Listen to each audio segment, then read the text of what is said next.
नमस्कार, आदाब। मैं हूं आपके साथ अलीशा हैदर नकवी और आप सभी का अभिवादन है डीएनपी इंडिया पर। आज हम बलूचिस्तान में हुए हालिया हमला की चर्चा करेंगे, जो पाकिस्तान के बलूचिस्तान प्रांत में बलूच लिबरेशन आर्मी यानी बीएलए द्वारा किया गया है। यह हमला जाफर एक्सप्रेस ट्रेन पर हुआ, जिसमें 400 से ज्यादा यात्री सवार थे। हमले के पीछे की वजह और बलूचिस्तान में पाकिस्तान का क्या राजनीतिक और सामाजिक रोल है, इन मुद्दों पर भी हम रोशनी डालने की कोशिश करेंगे। बलूचिस्तान अपनी सांस्कृतिक और राजनीतिक असंतोष के कारण पाकिस्तान के लिए हमेशा एक संवेदनशील इलाका रहा और यही असंतोष समय समय पर हिंसक संघर्षों का जो है वो कारण बनता है। इस हमले के कारण और बलूचिस्तान के पाकिस्तान में विलय के बाद से उठते संघर्षों की जड़ें जो है वो इस वीडियो में हम समझने की कोशिश करेंगे। पाकिस्तान के बलूचिस्तान प्रांत में हुई इस घटना ने सुरक्षा और शांति की स्थिति को लेकर कई गंभीर सवाल जो है वो खड़े कर दिए हैं। जाफर एक्सप्रेस पर हुआ हमला एक बड़े सुरक्षा खतरे को दर्शाता है, जहां 400 से ज्यादा यात्रियों की जान जो है वो जोखिम में पड़ी। बलूच लिबरेशन यानी बीएलए जैसे अलगाववादी समूह द्वारा किए गए हमले सुरक्षा बलों के लिए एक चुनौती है, क्योंकि ये संगठन अक्सर बड़े पैमाने पर हमलों को अंजाम देते हैं। बीबीसी उर्दू की रिपोर्ट के मुताबिक 104 यात्रियों को बचा लिया गया है, लेकिन स्थिति अभी भी जो है वो नाजुक बनी हुई है, क्योंकि बाकी यात्रियों की सुरक्षा की दिशा में जो है वो काम किया जा रहा है। ऐसे हमले और उनकी जिम्मेदारी लेने से ये साफ हो जाता है कि बलूचिस्तान में अलगावादी गतिविधियों को बहुत ज्यादा मजबूत बना लिया गया है, जो कि बहुत ज्यादा जटिल है। घटना से पाकिस्तान की सुरक्षा एजेंसी और बलूचिस्तान में शांति बहाली की दिशा में किए जा रहे प्रयासों पर भी सवाल उठते हैं। बलूचिस्तान पाकिस्तान का एक बहुत ही अहम और विवादित इलाका है। यहाँ के लोग काफी समय से नाखुश हैं और अलगाववादी आंदोलनों में शामिल हैं। इसके पीछे कुछ बड़े कारण हैं, जिसको इस वीडियो में समझने की कोशिश करेंगे। सबसे पहले राजनीतिक असंतोष यानी कि पॉलिटिकल डिसकंटेंट। बलूचिस्तान के लोग ये महसूस करते हैं कि पाकिस्तान सरकार उनके अधिकारों को दबाती है। उनका कहना है कि उनकी पहचान, जबान, संस्कृति को बिल्कुल महत्व नहीं दिया जाता है। इसके अलावा उन्हें लगता है कि उन्हें अपनी जमीन और संसाधनों पर पूरा कंट्रोल नहीं दिया गया है। दूसरा सबसे अहम पॉइंट, प्राकृतिक संसाधनों का शोषण यानी exploitation of natural resources. Balochistan में बहुत सारे खजाने हैं, जैसे गैस, खनिज और बाकी अन्य रिसोर्सेज, लेकिन इनका फायदा पाकिस्तान सरकार और बड़ी कंपनियां उठाती हैं, जबकि वहां के लोग इन संसाधनों से फायदा नहीं उठा सकते या कहीं के महरूम रहते हैं। इससे असंतोष और अलगाववाद जो है वो समय के साथ बढ़ता चला गया।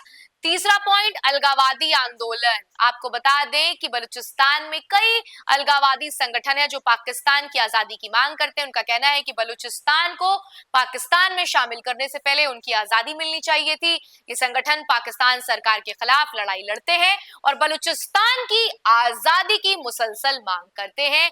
चौथा जो सबसे अहम पॉइंट है, सैन्य हस्तक्षेप यानी कि मिलिट्री इंटरवेंशन, यानी पाकिस्तान सेना की बलूचिस्तान में बहुत बड़ा रोल है। कई बार वहां के लोग ये आरोप लगाते हैं कि सेना उनकी जमीन पर कब्जा करने की कोशिश करती है और उनका शोषण यानी एक्सप्लॉयटेशन करती है। इससे वहां की जनता में गुस्सा और असंतोष बढ़ना लाजमी है और वो समय के साथ बढ़ता जा रहा है। और उसी की ये तस्वीर जो है आप देख रहे हैं कि पाकिस्तान में कैसे जाफर एक्सप्रेस को जो है वो कंट्रोल कर लिया जाता है, हाईजैक कर लिया जाता है। पांचवा पॉइंट, जियोपॉलिटिकल का महत्व यानी कि जियोपॉलिटिकल इंपॉर्टेंस। बलूचिस्तान का रणनीतिक महत्व है, क्योंकि ये अरब सागर तक पहुंच प्रदान करता है। पाकिस्तान और चीन के बीच चाइना पाकिस्तान इकोनॉमिक कॉरिडोर यानी सीपीईसी परियोजना है, वो भी इस इलाके से गुजरती है। बलूच लोग का कहना है कि इस परियोजना के चलते उनके संसाधनों का एक्सप्लॉयटेशन किया जा रहा है और इसमें कोई फायदा नहीं मिल रहा है। इन्हीं वजहों से बलूचिस्तान में अलगाववाद और हिंसा की घटनाएं जो है वो मुसलसल तौर पर बढ़ती रहती हैं। पाकिस्तान सरकार और सेना ने कई बार वहां पे शांति कायम करने की कोशिश की है, लेकिन ये मुद्दा अब भी हल नहीं हो पाया है।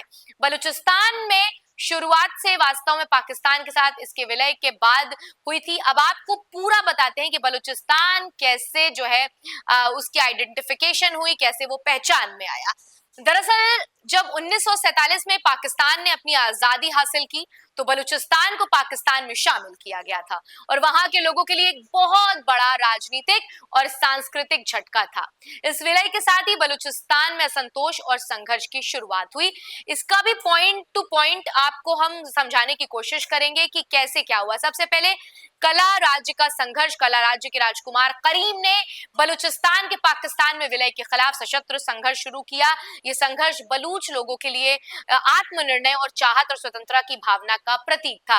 दूसरा, 1960 के दशक में निरोज खान का आंदोलन। 1960 के दशक में निरोज खान और उनके परिवार के सदस्य जब गिरफ्तार किए गए तो बलूचिस्तान में एक छोटा लेकिन शक्तिशाली आंदोलन खड़ा हो गया। इस आंदोलन में बलूचों ने अपनी राजनीतिक और सांस्कृतिक आजादी के लिए आवाज उड़ाई और लड़ाई लड़ी। तीसरा पॉइंट, 1970 के दशक में संगठित आंदोलन। ये वो दशक था जब बलूचिस्तान में एक संगठित चरमपंथी आंदोलन शुरू हुआ। 1973 में जब बलूचिस्तान की पहली निर्वाचित विधानसभा और सरकार को निलंबित कर दिया गया तो यह आंदोलन और भी ज्यादा तेज हो गया। उस समय बलूचिस्तान के मुख्यमंत्री सरदार अताउल्ला मेंगल और गवर्नर मीर गौस बख्श बेजोंजे थे। दोनों ही नेशनल अवामी पार्टी यानी एनएपी से थे। उनके लीडरशिप में बलूचों ने पाकिस्तान सरकार के खिलाफ अपना विरोध और संघर्ष तेज किया।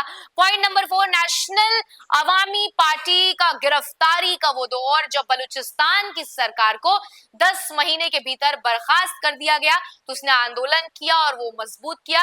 इस बर्खास्तगी के बाद गौस बख्श बेजोंजे और अताउल्ला मेंगल और नवाब खैर बख्श मरी जैसे प्रमुख नेताओं को गिरफ्तार कर लिया गया। उन्होंने सरकार के खिलाफ साजिश करने के आरोप में गिरफ्तार उनकी हुई थी, जिसके बाद हैदराबाद षड्यंत्र केस में भी उनका नाम जो है वो सामने आया था। इस दौर ने बलूचिस्तान में अलगाववादी आंदोलन की नींव रखी। नवाब खैर बख्श मरी और शेर मोहम्मद मरी जैसे नेताओं का नाम इस समय के प्रमुख संघर्षकर्ताओं में आता है। बीएलए यानी कि बलूच लिबरेशन आर्मी जैसे संगठन भी इस समय अस्तित्व में आए थे और इनकी गतिविधियों ने बाद में बलूचिस्तान में एक बड़ी हिंसक आंदोलन को जन्म दिया था। ये संघर्ष आज तक जारी है और बलूचिस्तान में अलगाववादी और आतंकवादी गतिविधियों का कारण जो है वो मुसलसल बन रहा है और यही कारण है कि इसका कोई बीच का रास्ता निकल नहीं आ रहा है और जाफर एक्सप्रेस को हाईजैक कर लिया गया। लोगों की मौतें हुई। एक बड़ा जो एक सुरक्षा के लिहाज से एक बड़ा सवाल जो है वो राष्ट्र से लेकर अंतरराष्ट्रीय मीडिया तक गूंज रहा है और पाकिस्तान का पूरा सिस्टम जो है वो सवालों के घेरे में एक बार फिर से है। फिलहाल आज की इस वीडियो में इतना ही। आपको हमारा ये वीडियो कैसा लगा हमें कमेंट सेक्शन में लिखकर जरूर बताइएगा और ऐसी तमाम अहम जानकारियों से जुड़े रहने के लिए बने रहिए डीएनपी इंडिया के साथ।